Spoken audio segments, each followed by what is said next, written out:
Welcome back to my channel, Claire on Demand. Today we are cooking chicken bopis. Today we are going to cook chicken heart, chicken gizzard, and chicken liver. If you are eating this kind of food, so this recipe is for you.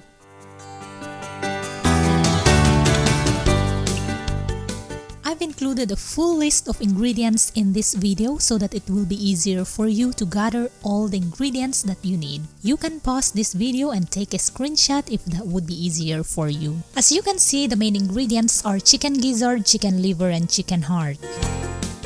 The first step in this recipe is to pre-boil all the chicken parts. Bring in a cooking pot and pour 8 cups of water. Cut 1 piece lemon in half and add to the boiling water.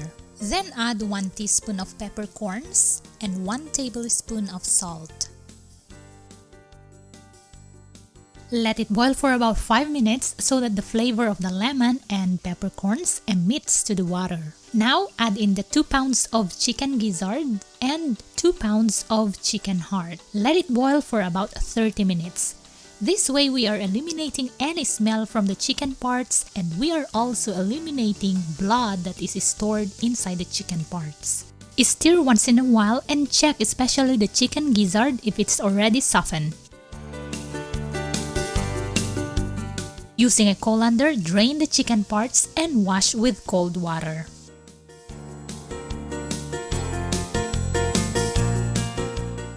Now cut them into dice. Cutting them might take you a little bit longer, maybe 20 to 25 minutes. It depends on how much you are cooking.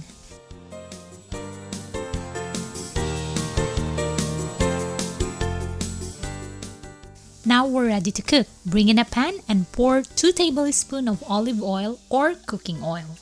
Add in 2 cloves of chopped garlic, 2 tablespoons of chopped ginger, and 1 medium-sized onion.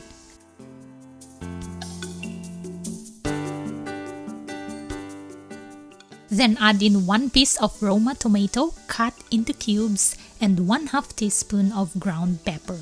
Sauté for about 2 minutes. Add in the chicken parts that we have just cut into dice. This time, we are ready to put some more flavor in this recipe. Add in 1 piece of red chili pepper. This is optional if you do not want it spicy. 3 tablespoons of lemon juice, 1 tablespoon of vinegar, and 3 tablespoons of soy sauce. It's time to add in the 2 pounds of chicken liver that is cut into dice. Stir in with the rest of the recipe until you won't see any reddish color from the liver. Add in 1 tablespoon of chicken seasoning to enhance the taste. For the coloring, we're going to need 1 tablespoon of annatto seed, then add in a 1/2 cup of hot water. Soak for about 5 minutes so that the color will come out. Then add in to the recipe. We're going to need 1 more cup of hot water for simmering for about 5 minutes. After 5 minutes, bring in the cubes carrot, stir in and let it cook until all the water is gone. I hope you like and try this recipe, and if you do, please give me a comment below and tell me how did it go. Till next time, let's make cooking fun and enjoyable.